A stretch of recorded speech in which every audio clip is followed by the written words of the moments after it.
Hello students, আমরা জিকের দ্বিতীয় পার্ট নিয়ে হাজির হলাম। 40টি জিকের প্রশ্ন করার কথা ছিল, তার আমরা এখন দ্বিতীয় পার্ট করব।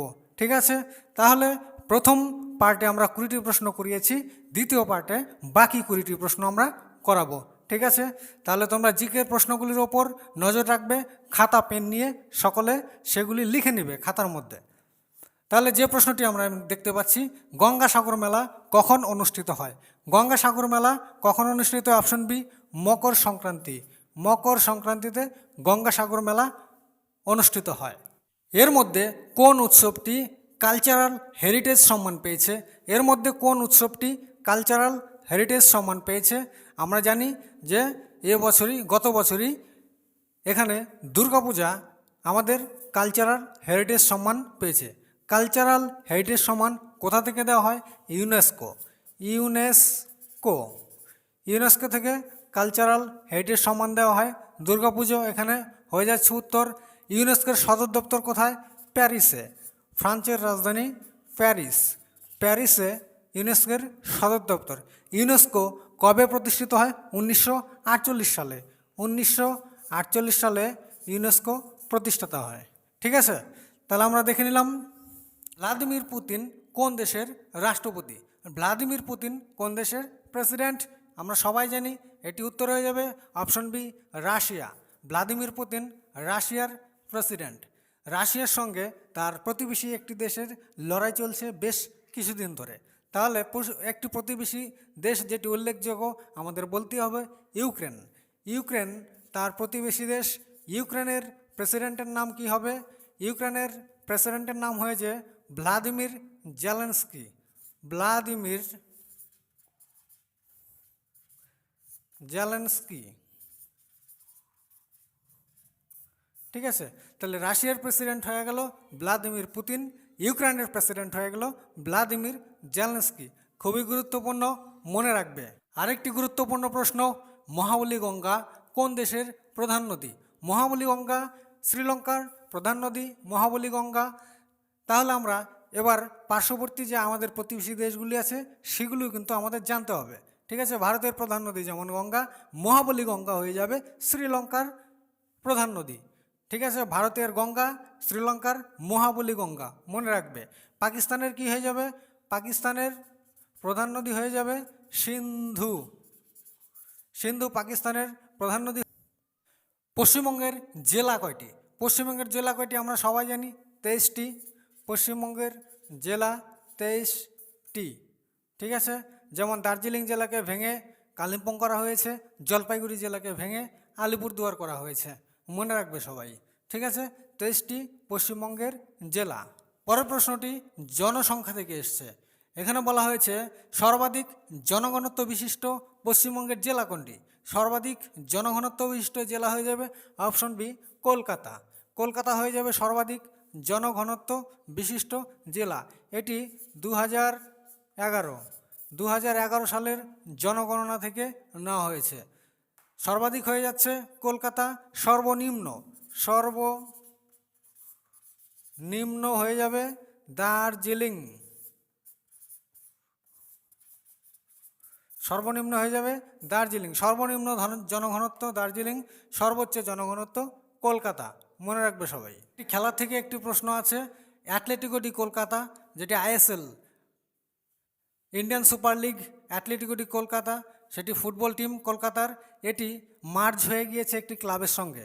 ঠিক আছে, 2020 সালে এটিকে অ্যাথলেটিকো ডি কলকাতা সেটি একটি ক্লাবের সঙ্গে মার্জ হয়ে গিয়েছে, আমরা সেটি সবাই জানি। এটি হয়ে যাবে মোহনবাগান। তো মোহনবাগানের সঙ্গে এটিকে মার্জ হয়ে যাওয়ার পর হয়ে গেল এটিকে মোহনবাগান।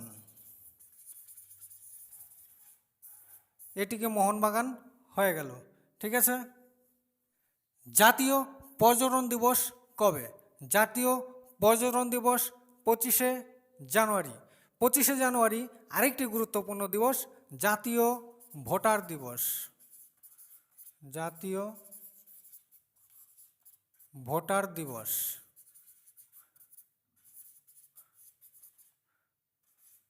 ঠিক আছে, জাতীয় ভোটার দিবস 25শে জানুয়ারি। আর পর্যটন দিবসও এখানে রয়েছে জানুয়ারি। ঠিক আছে। কোন ট্রেনের নাম বদল করে রাখা হয়েছে? নেতাজি সুভাষ এক্সপ্রেস। এখানে আমরা অপশনে পেয়ে যাব হাওড়া দিল্লি কালকা। হাওড়া দিল্লি কালকা অপশনে হাওড়া দিল্লি কালকা এক্সপ্রেসের নাম পরিবর্তন করে রাখা হয়েছে নেতাজি সুভাষ এক্সপ্রেস। কেন রাখা হয়েছে এটিকে? কারণ 1941 সালে সুভাষচন্দ্র বসু কলকাতা থেকে দেশ ছেড়েছিলেন এই ট্রেনে চড়ে। ঠিক আছে। তাহলে এই ট্রেনে চলে সুভাষচন্দ্র বসু দেশ ছেড়েছিলেন 1941 সালে, তাই হাওড়া দিল্লি কালকা এক্সপ্রেসের নাম পরিবর্তন করে রাখা হয়েছে নেতাজি সুভাষ এক্সপ্রেস। একটি কফি রপ্তানিকারক বন্দরের নাম উল্লেখ করতে বলা হয়েছে। একটি কফি রপ্তানিকারক বন্দর হয়ে যাবে ম্যাঙ্গালোর। ম্যাঙ্গালোর কফি রপ্তানিকারক বন্দর।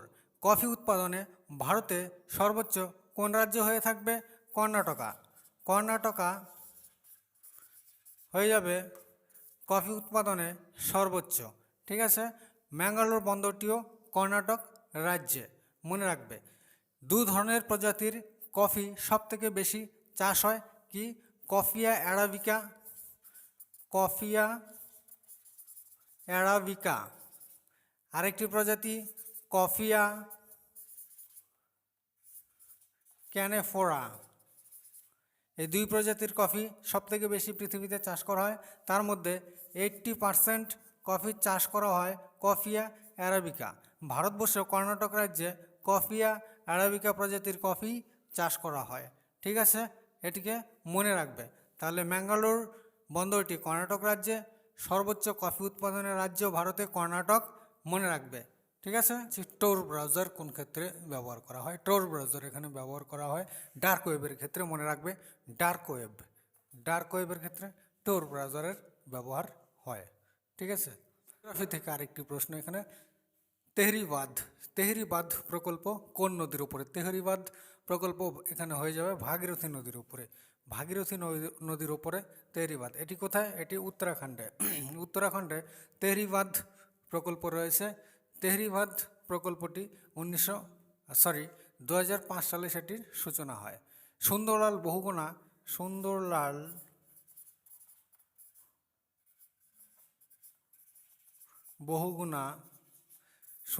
বহুগুণা এই তেহরি বাঁধের প্রকল্পের তীব্র বিরোধিতা করেছিলেন। মনে রাখবে, তেহরি বাঁধ উত্তরাখণ্ডে, এটি ভাগীরথী নদীর উপরে তৈরি হয়েছে এবং সুন্দরলাল বহুগুণা কিন্তু এই তেহরি বাঁধ নির্মাণের ক্ষেত্রে তীব্র বিরোধিতা করেছিলেন। তার কারণ হচ্ছে, সেটি হচ্ছে পরিবেশের জন্য প্রতিকূল ছিল। ভেল্স তৃণভূমি কোথায় দেখা যায়? ভেল্স তৃণভূমি দেখা যায় দক্ষিণ আফ্রিকায়। মনে রাখবে, অপশন বি, দক্ষিণ আফ্রিকায় ভেল্স তৃণভূমি দেখা যায়। এছাড়াও আর কি কি তৃণভূমি রয়েছে আমরা জানি। পম্পাস, পম্পাস পম্পাস তৃণভূমি রয়েছে আর্জেন্টিনায়।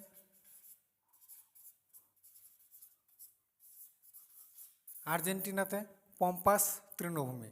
আর্জেন্টিনা পম্পাস কোথায়? দক্ষিণ আমেরিকাতে। দক্ষিণ আমেরিকাতে। এছাড়া আমরা প্রেইরি তৃণভূমি পাই। প্রেইরি, প্রেইরি কোথায়? উত্তর আমেরিকাতে। উত্তর আমেরিকায় প্রেইরি। ঠিক আছে। এছাড়া আমরা কি পাবো? ডাউন্স তৃণভূমি।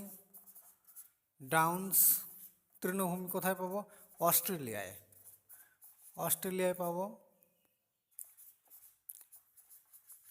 ডাউন্স তৃণভূমি। ঠিক আছে। তাহলে এগুলি আমাদের কিন্তু মনে রাখতে হবে। দামাস্কাস কোন দেশের রাজধানী? দামাস্কাস কোন দেশের রাজধানী? হয়ে যাবে এটি কি? দামাস্কাস মাদাগাস্কারের রাজধানী। মাদাগাস্কার, মাদাগাস্কার একটি বড় দ্বীপ। এটি কোথায়? এটি ভারত মহাসাগরে। ভারত মহাসাগরে মাদাগাস্কার। মাদাগাস্কার একটি দেশ, তার রাজধানী হয়ে যাবে দামাস্কাস। ঠিক আছে। এটি ভারতের দক্ষিণ দিকে অবস্থিত ভারত মহাসাগরের একটি বৃহত্তম দ্বীপ। -273.15, -273.15 কি নির্দেশ করে?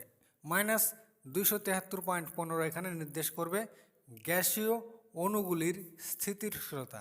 গ্যাসীয় অণুগুলির স্থিতিশীলতা মাইনাস 273.15 ডিগ্রি, এটিকে বলা হয় সর্বনিম্ন তাপমাত্রা। এটি হচ্ছে সর্বনিম্ন তাপমাত্রা। ঠিক আছে, আমরা জানি 0 ডিগ্রিতে জল জমে বরফে পরিণত হয়। -273.15 এটি হচ্ছে মহাবিশ্বের সর্বনিম্ন তাপমাত্রা। ঠিক আছে, -273 ডিগ্রিতে যে কোনো গ্যাসের অণুগুলি একেবারে স্টেবল হয়ে যায় বা স্থির হয়ে যায়, মনে রাখবে। ঠিক আছে, ডিআরডিওর হেডকোয়ার্টার কোথায়? DRDO, defence research development organisation. Defence research development organisation অর্থাৎ ডিআরডিও এর হেডকোয়ার্টার কোথায় হবে? এর হেডকোয়ার্টার হয়ে যাবে দিল্লি, নয়াদিল্লিতে অবস্থিত। অপশন ডি, নয়াদিল্লিতে ডিআরডিওর হেডকোয়ার্টার। ডিআরডিও কবে স্থাপিত হয়? 1958 সালে ডিআরডিও স্থাপিত হয়। ডিআরডিওর যে প্রধান তার নাম কি? জি সতীশ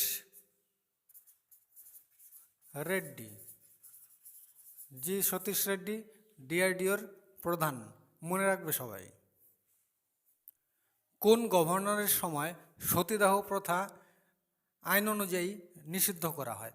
কোন গভর্নরের সময় সতীদাহ প্রথা নিষিদ্ধ করা হয়?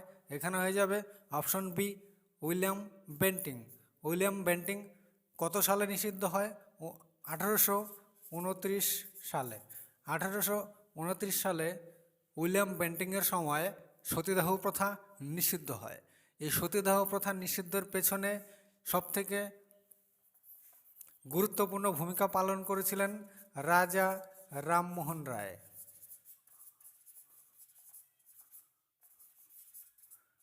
রাজা রামমোহন রায় সবথেকে বেশি গুরুত্বপূর্ণ ভূমিকা পালন করেছিলেন এবং এটি আইন অনুযায়ী নিষিদ্ধ করা হয় 1829 সালে। সেই সময় গভর্নর ছিলেন উইলিয়াম বেন্টিং, মনে রাখবে। খেলা থেকে একটি প্রশ্ন রয়েছে, মৌমা দাস। মৌমা দাস কোন খেলার সাথে যুক্ত? মৌমা দাস হয়ে যাবে টেবিল টেনিস। টেবিল টেনিস খেলার সাথে যুক্ত মৌমা দাস। তাহলে হিমা দাস, হিমা দাস কিসের সাথে যুক্ত?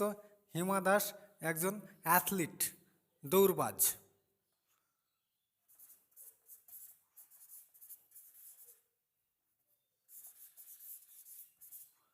একজন দৌড়বাজ, ঠিক আছে, অ্যাথলেট। হিমা দাস তার বাড়ি আসামে, অ্যাথলেট। মৌমা দাস হয়ে যাবে টেবিল টেনিস খেলার সাথে যুক্ত। ধূমকেতু কার ছদ্মনাম? ধূমকেতু কার ছদ্মনাম? হয়ে যাবে কাজী নজরুল ইসলাম।